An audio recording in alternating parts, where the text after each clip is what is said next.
Alors, Madame la Présidente, Mesdames et Messieurs les membres du jury, je vous remercie de l'intérêt que vous avez porté à mon travail et d'avoir accepté d'être présent aujourd'hui. Je remercie également toutes les personnes présentes. Alors, je vais vous présenter une thèse sur les différentes implications que peut avoir la communication dans notre métier, donc en chirurgie dentaire. Alors, on va voir plusieurs problématiques générales sur la communication et on va essayer de distinguer quelques méthodes, quelques moyens qu'on pourra employer pour pallier aux différents soucis qui peuvent se présenter en matière de communication. Et ensuite, on va voir les applications de ces méthodes dans le milieu hospitalier notamment, après dans le milieu libéral. Et on va aussi s'intéresser à quelques cas de patients qui ont des besoins spécifiques en matière de communication. Et on va terminer enfin avec l'aspect juridique en analysant le texte de loi qui parle de la communication et de l'information. Alors, on va commencer avec les généralités. Il faut savoir que, de manière générale, la communication entre un soignant et un soigné, il y a toujours une asymétrie et le patient il peut se sentir quelque part en situation de faiblesse. Et donc, le médecin il aura pour but d'essayer de rétablir un sentiment de sécurité et de sérénité auprès du patient. Et ça passe surtout par le fait de considérer le fait que le patient il a certaines doléances, il a certains besoins. Et même si c'est vrai que les docteurs, ils sont souvent très pressés, ils ont toujours plein de choses à faire, ils ont plein de patients derrière qui attendent, et ils peuvent se dire, alors moi je suis là pour soigner, et maintenant que j'ai soigné, c'est l'essentiel, et je peux passer à la chose suivante. Et ils vont délaisser un petit peu l'importance de la communication dans le cadre de leur consultation. Alors la première étape, c'est déjà de savoir que la communication, c'est fondamental. C'est quelque chose qui a une place extrêmement importante au sein de la relation avec le patient. D'ailleurs, il y a une étude qui a montré que, avec des traitements égaux, on voit que les patients qui ont été traités par des praticiens qui étaient plus agréables, plus disponibles et qui ont établi une relation on va dire, de meilleure qualité avec les patients, on a remarqué que les patients, ils avaient mieux guéri, ou en tout cas, alors en l'occurrence c'était pour le diabète, mais on a aussi fait cette étude pour des cas de cancer, et on a vu que les douleurs des patients diminuaient pour les patients qui avaient eu un praticien qui était beaucoup plus à l'écoute et qui prenait le temps d'établir une bonne communication avec eux. Donc la solution, c'est surtout, comme on le sait bien, l'attitude empathique. Donc l'empathie, ce n'est pas la sympathie. La sympathie, c'est quand on va exprimer les mêmes sentiments que le patient. Si le patient il est déprimé, on va déprimer avec lui. Ce n'est pas le but. Le but, c'est d'avoir l'empathie. Ça veut dire qu'on va accueillir les sentiments du patient, on va les recevoir, on va rester à l'écoute, on va légitimer ses sentiments, tout en gardant une certaine distance, et ça lui permet de se sentir en sécurité. Et enfin, bien sûr, on le sait, de faire attention à employer un langage qui soit simple pour que le patient il puisse toujours suivre ce qu'on lui dit. Alors, on va développer quelques méthodes qui vont nous aider à améliorer la qualité de notre communication. Alors, d'abord, on va parler de la communication non violente. La communication non violente, c'est une méthode qui a été établie par Marshall Rosenberg et qui est basée essentiellement sur la bienveillance. Ça veut dire que le socle de cette méthode, c'est de vouloir profondément établir une bonne communication avec le patient. Et enfin, ce n'est pas avec le patient, puisque c'est la communication en général. Ici, on l'applique ici, mais en vérité, c'est avec n'importe qui. Et quand on a une vraie volonté d'établir une bonne communication, ensuite, il y a certains outils qu'on va pouvoir utiliser pour pouvoir faire en sorte d'éviter toutes les sources de conflits, toutes les sources de tension, et essayer de vraiment installer un climat de sérénité et qui soit agréable dans la communication. Alors, Wayland Meyers, c'est aussi un autre auteur qui a travaillé sur la communication non violente, et lui, il a simplifié un peu cette méthode en distinguant 4 grandes étapes. La première étape, c'est d'établir des constats qui sont objectifs. Ça veut dire que quand on discute avec quelqu'un, on ne peut pas lui dire « de toute façon, tu fais tout le temps comme ça, de toute façon, toi, tu es toujours comme ça, et ça se passe toujours comme ça ». C'est pas possible de faire des généralités, c'est pas possible de juger les gens. Il faut toujours avoir des constats objectifs, en lui disant « telle et telle fois, il s'est passé telle et telle chose ». Et ça, c'est factuel. Et quand c'est des choses qui sont factuelles, la personne, elle ne va pas se sentir visée ou attaquée. Et donc, parce que quand une personne, elle se sent attaquée, le sentiment naturel, c'est quoi? La réaction naturelle, c'est de se défendre. Et quand on se défend, on passe un petit peu à côté du sujet. On n'est pas en train d'essayer de travailler ensemble et d'essayer de dialoguer et d'avancer pour résoudre les problèmes. On est en train de résoudre des conflits d'intérêts personnels. Alors que quand on parle de choses objectives, la personne ne va pas se sentir visée, elle ne va pas se sentir attaquée. et elle va accepter, elle va commencer à prêter un peu plus l'oreille. Donc ça, c'est la première étape, avoir des constats qui sont objectifs. Ensuite, on va avoir l'expression des sentiments. Ça veut dire que, on va dire, dans cette situation, qu'on va décrire objectivement, moi, j'ai ressenti telle et telle chose. On ne parle que de soi. Parce que si on commence à parler de l'autre en lui disant « toi, tu as fait comme ça », encore une fois, il va se sentir attaqué. Il va essayer de se défendre. Donc, encore une fois, on dit « moi, j'ai ressenti telle et telle chose ». Un sentiment, c'est toujours légitime. On ne peut pas commencer à discuter sur les sentiments que quelqu'un a ressentis. Moi, j'ai ressenti, dans cette situation, que j'ai ressenti de la frustration, de la tristesse, peu importe. Et comme c'est quelque chose qui est, encore une fois, personnel, qu'on ne peut pas remettre en question, la personne, elle va, encore une fois, être beaucoup plus à l'écoute. Une fois qu'on a dit notre sentiment, on va maintenant exprimer un besoin. Alors, ce n'est pas toujours facile. Non seulement de mettre des mots sur les besoins qu'on a, c'est pas facile, mais même quand on arrive à mettre les bons mots sur les besoins, c'est difficile de les exprimer à l'autre. Parce que des fois, on peut se sentir en situation de faiblesse, ou des fois, on peut aussi avoir un manque de confiance envers l'interlocuteur. Donc, c'est assez difficile, mais il faut savoir que quand on va dire « j'ai ressenti tel et tel sentiment », parce qu'il faut savoir que moi, j'ai tel et tel besoin, on légitime un petit peu le sentiment pour que l'autre comprenne un petit peu la situation. Encore une fois, l'autre qui ne se sent pas du tout attaqué, et il peut commencer vraiment à discuter de manière d'égal à égal. Et après, on va terminer avec une demande. Il s'est passé telle et telle chose. Moi, j'ai ressenti telle et telle chose par rapport à cette situation. Maintenant, je vais te demander, s'il te plaît, la prochaine fois que la situation elle se reproduit, j'aimerais que tu agisses de telle et telle manière, de manière claire et précise. Alors, les exemples qu'on a donnés dans la thèse, c'est quand on fait un soin avec un enfant, que l'enfant il a du mal à garder la bouche ouverte très longtemps. Alors, au lieu de lui dire « arrête de fermer la bouche, j'en ai marre, je ne peux pas te soigner », on va lui dire plutôt « regarde, tu vas te fermer la bouche tant de fois ». On va dire 3 fois. Tu vas fermer la bouche 3 fois. Après, on lui dit notre sentiment. Moi, je suis embêté si tu fermes la bouche parce que je ne peux pas te soigner. Moi, j'ai besoin que le soin il se passe bien pour que je puisse te soigner comme il faut. Et quand on lui a expliqué comme ça, l'enfant, il ne se sent pas agressé, il ne va pas dire le dentiste, il est en train de me gronder. Il va dire non, moi, je peux avoir un rôle pour aider le dentiste. Et donc, au contraire, il va se sentir valorisé, il va avoir envie de l'aider. Pareil, on a donné un autre exemple, c'est une assistante dentaire qui arrive souvent en retard. Au lieu de venir lui dire vous êtes toujours en retard, et là, elle va commencer à se défendre. C'est pas vrai, tel jour je suis arrivé à l'heure, tel jour je suis arrivé à l'heure. Non, on lui dit, mardi, jeudi, vous êtes arrivé en retard. Elle ne peut pas le nier, elle sait que c'est vrai. Ensuite, on va lui dire, quand vous arrivez en retard, moi, je suis embêté parce qu'il se passe telle et telle chose dans le cabinet, ça me provoque quelques soucis, et moi, j'ai besoin que tout soit prêt à l'heure pour pouvoir bien commencer la journée. Donc, une fois qu'on lui a donné toute cette situation qui est objective, on lui dit maintenant, je vais vous faire une demande, c'est que par la suite, j'aimerais que vous arriviez un peu plus à l'heure les prochaines fois. Et là, l'assistante, pareil, elle va se sentir valorisée en disant j'ai un vrai rôle à jouer dans le cabinet finalement. Le dentiste, il a besoin de moi. Il n'est pas là uniquement pour me fliquer, pour me sermonner. Au contraire, je peux vraiment lui apporter quelque chose. Ça, c'était la première méthode. Il y a une autre méthode qui est très connue, c'est la formulation positive. Ça veut dire qu'on va essayer de constamment formuler les choses de manière positivement. Pourquoi ? Parce que quand on dit, quand on formule les choses avec des négations, le cerveau, de manière naturelle, il n'entend pas tout le temps la négation. Ça, d'ailleurs, on l'apprend dès qu'on rentre en clinique, on nous le répète souvent. Quand on a des enfants, on ne va pas leur dire « n'aie pas peur » ou « ça fait pas mal ». Parce que si on lui dit ça, l'enfant, il va entendre quoi ? Il va entendre peur, il va entendre mal. Alors, le cerveau, il ne fait pas forcément la distinction. C'est pour ça que c'est toujours important de reformuler les phrases de manière différente. L'exemple typique qu'on donne, c'est quand un enfant il est en train de courir, le parent, il ne doit pas lui dire « arrête de courir », il lui dit « marche doucement ». S'il lui dit « marche doucement », automatiquement, ça va peut-être un peu mieux marcher. Alors, les limites de cette méthode, c'est qu'il y a des fois où on ne peut pas toujours dire les choses positivement.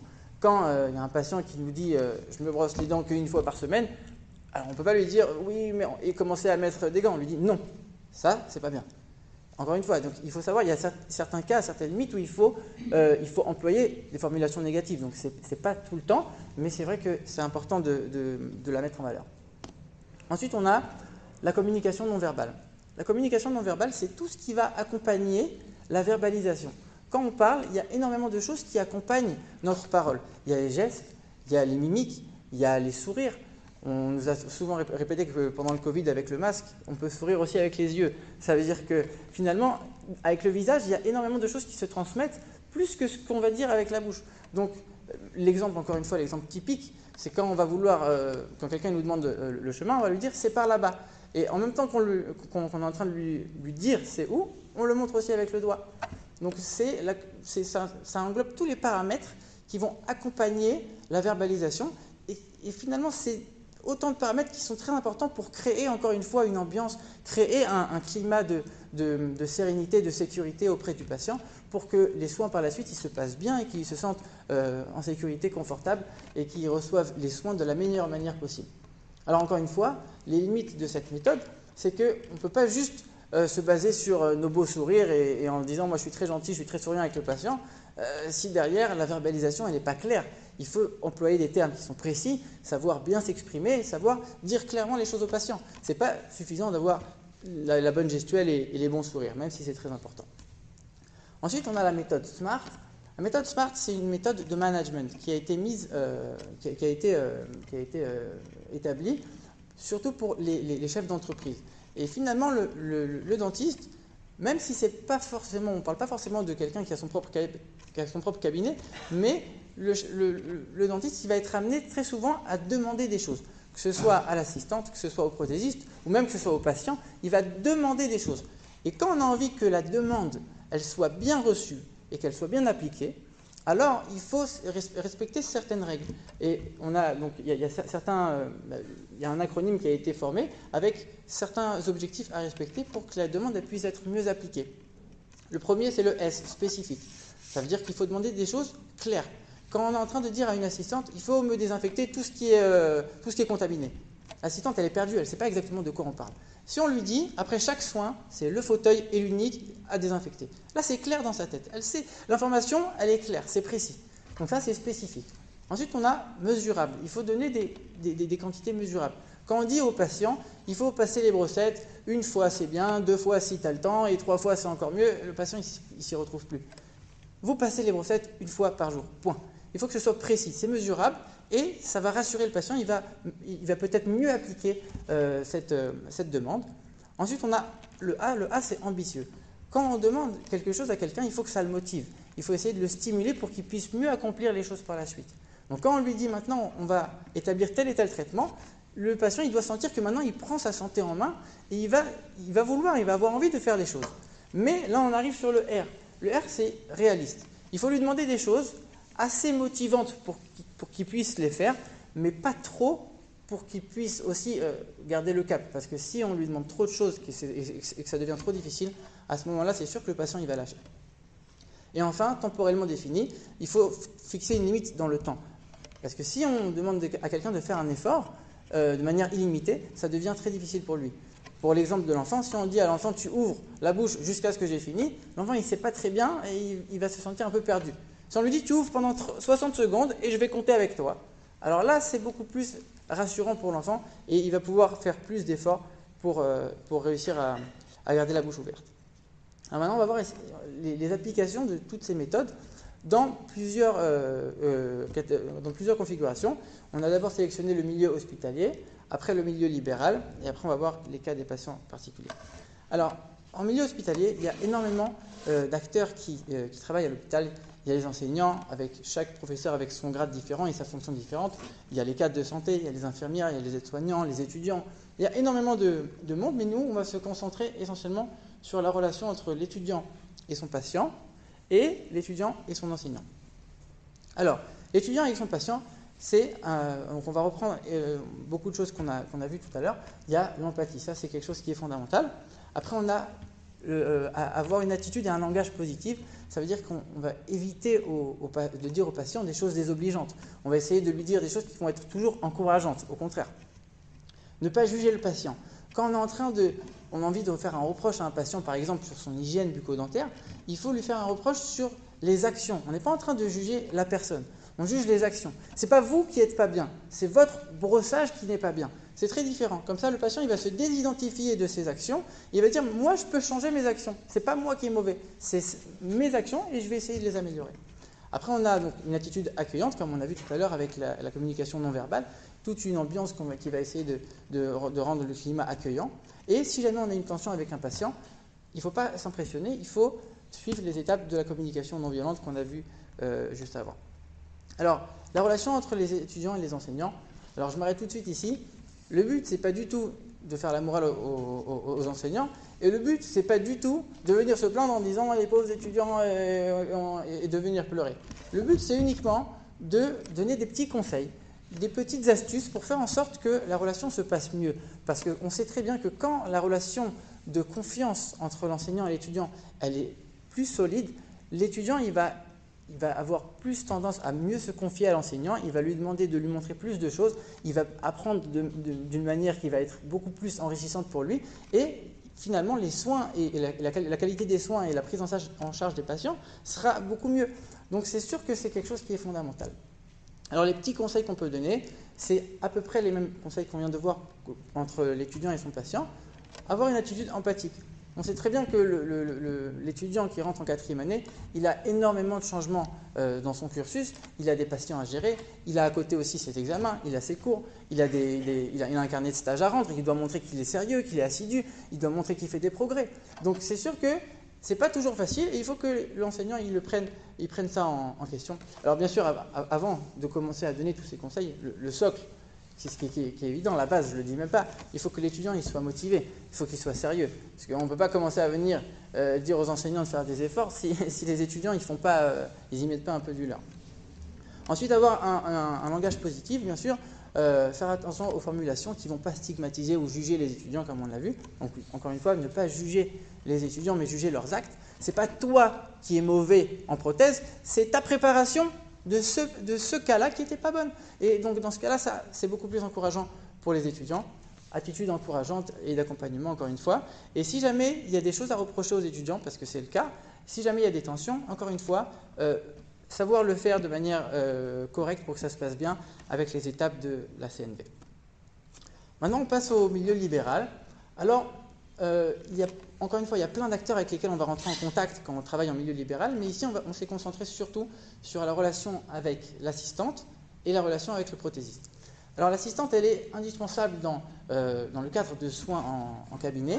C'est elle qui va être vraiment l'allié du dentiste et qui va lui permettre de gagner du temps pour justement améliorer la communication et la relation avec le patient.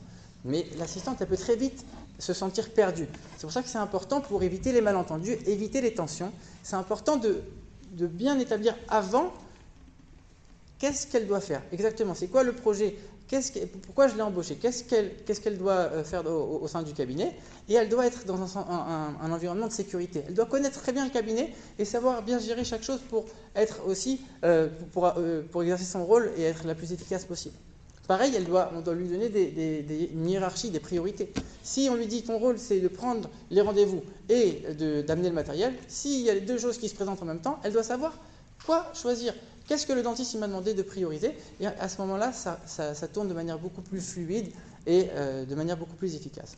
Avoir de l'empathie, bien sûr, comme on va le répéter.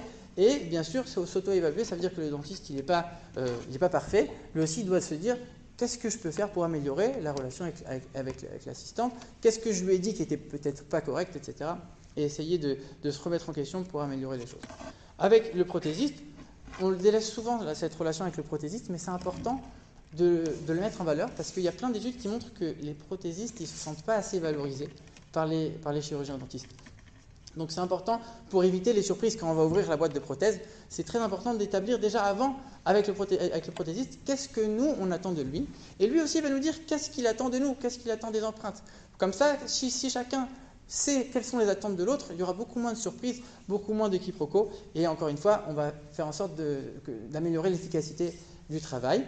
Et le prothésiste il sentira que son travail il est valorisé. Alors maintenant, on va passer aux patients qui ont des besoins spécifiques en termes de communication. Les enfants, on sait qu'un enfant, en vérité, il passe par plein de stades avant d'arriver à l'âge adulte. Et quand nous, on va vouloir soigner un enfant, il faut se mettre au niveau de l'enfant. Pour vraiment se mettre au niveau de l'enfant, il faut savoir quel enfant on a en face de nous, à quel stade de sa vie, à quel stade de son développement il se trouve maintenant. Et là, on va pouvoir vraiment se mettre à son niveau pour pouvoir le mettre en sécurité et en confiance dans le soin. On va lui parler doucement, on va lui répéter les choses, on va lui expliquer chaque chose qu'on fait pour qu'il se sente vraiment en sécurité et dans une atmosphère sereine et agréable.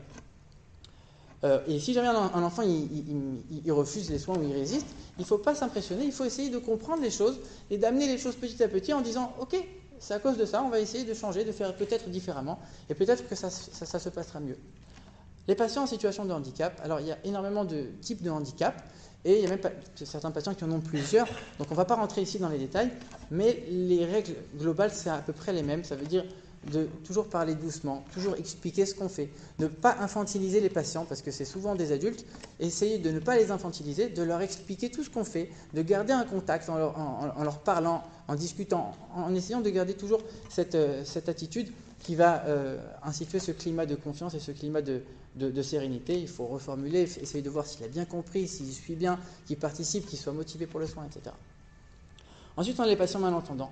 Alors c'est très difficile parce qu'on parle de communication, donc de parler avec des patients qui n'entendent pas. Donc c'est assez difficile et donc on va devoir utiliser tous les autres outils dont on dispose pour pouvoir communiquer. Ça veut dire les images sur l'ordinateur, sur le téléphone, les gestes, si on connaît peut-être un peu le langage des signes, ou alors il y a certains patients qui lisent bien sur les lèvres, alors il faudra baisser le masque. Essayez de vraiment utiliser tous les autres paramètres pour pouvoir bien communiquer. Le patient âgé dépendant, il faut faire attention parce que des fois, c'est des patients qui sont des adultes et ils veulent qu'on les considère comme tels. Et même s'ils sont dépendants, ils ont envie de montrer qu'ils ont une certaine autonomie. Mais d'un autre côté, ils ont aussi envie qu'on les aide. Donc il faut à la fois les aider, mais ne pas les infantiliser. Il faut trouver le juste milieu entre les deux, et c'est ça qui est assez difficile. Ensuite, les familles des patients, c'est vrai qu'on va souvent rentrer en contact aussi avec les familles des patients, et ils ont un impact très fort sur la prise en charge du patient lui-même. Donc essayez de, encore une fois, effacer le maximum de tension avec la famille pour que tout se passe bien, leur expliquer au mieux dans un langage qui soit le plus simple possible et faire en sorte d'instituer encore une fois ce climat de sérénité et de confiance avec une communication non verbale qui va être très riche, qui va être très développée en expliquant ce qu'on fait et en utilisant des termes qui soient bien clairs. Ensuite, on va passer maintenant donc à l'aspect juridique avec l'analyse de l'article du Code de déontologie médicale. Alors, je vais dire l'article, le médecin doit à la personne qui l'examine, qu'il soigne ou qu'il conseille, une information loyale, claire et appropriée sur son état, les investigations et les soins qu'il lui propose. Tout au long de la maladie, il tient compte de la personnalité du patient dans ses explications et veille à leur compréhension. Alors, qu'est-ce qui se cache dans cet article? Quels sont les points clés de cet article? Transmettre une information loyale. Une information loyale, ça dénote l'idée d'honnêteté. Il faut être honnête, il faut être bienveillant avec le patient. Ça, c'est un premier point. Ensuite, on nous dit d'avoir une information appropriée. Appropriée, ça veut dire appropriée au patient. Il faut s'adapter au patient lui-même, en fonction de son état de santé, en fonction de son état psychique, essayer d'adapter l'information à lui. Après, on a tenir compte de la personnalité. C'est quoi la différence avec le fait de s'adapter? La personnalité, on sait que chacun a une personnalité différente. Et même si nous, on n'aurait peut-être pas réagi comme ça, il faut se dire, moi, je vais le respecter. Lui, il va réagir différemment dans telle et telle situation. Et donc, comme je vais le considérer et que je vais le respecter, je vais lui donner son information qui lui convient en fonction de sa personnalité. Ensuite, on a veillé à la compréhension. Ça ne suffit pas de dire, moi, je me suis rendu quitte de mon devoir, j'ai donné l'information et après, c'est lui qui se débrouille. Ça ne marche pas comme ça. Il faut faire en sorte de s'assurer que le patient, il a bien compris. Il faut le faire répéter, le faire reformuler, lui poser des questions pour voir pour être vraiment sûr qu'il a bien compris ce qu'on lui dit. Et ensuite, formuler des propositions. Ça veut dire qu'on n'est pas là pour imposer les choses au patient, même quand on a des traitements qui pourraient solutionner son problème, on n'est pas là pour lui imposer les traitements, on lui propose et c'est lui qui doit choisir s'il va suivre le traitement ou pas. Encore une fois, c'est une marque de respect pour le patient. Alors la conclusion, on voit qu'on a parlé de la communication non violente avec tous les avantages que ça comporte, la formulation positive, la communication non verbale qui peut être très riche, et le socle de tout ça, comme le dit Marshall Rosenberg, c'est la bienveillance, c'est-à-dire il faut vraiment, pour instituer une bonne communication, ça ne suffit pas d'avoir tous les outils qu'il faut aussi avoir le fond qui est de vouloir vraiment avoir une bonne relation et vouloir le bien du patient. Donc la bienveillance, ça c'est le socle de tout. Et c'est comme ça qu'on pourra arriver à un climat qui va être serein, avec une communication qui va être respectueuse, qui va être claire et précise, et qui sera adaptée en fonction de chacun des patients qu'on aura. Et aussi, encore une fois, ce n'est pas que les patients, c'est l'ensemble des acteurs avec lesquels on va agir dans notre cadre de soins. Et j'aimerais terminer juste avec cette citation que je trouve qui correspond très bien avec ce sujet. Il est plus important d'être gentil que d'être droit. Les gens n'ont pas besoin d'un cerveau brillant, mais d'un cœur qui les écoute. Et ça rejoint un petit peu l'étude qu'on a vue au début, qui nous disait que finalement, l'important, ce n'est pas forcément d'être le meilleur praticien avec les meilleures compétences, puisqu'on voit que ceux qui avaient le praticien le plus à l'écoute et le plus, on va dire, celui qui essayait le plus de faire des efforts en termes de communication, et ben les patients, ils ont mieux guéri. Donc c'est vrai que c'est important d'avoir des bonnes compétences, mais c'est encore plus important d'essayer d'établir une bonne relation, un bon climat, une bonne atmosphère avec le patient et aussi avec les autres acteurs de tout le cadre de soins.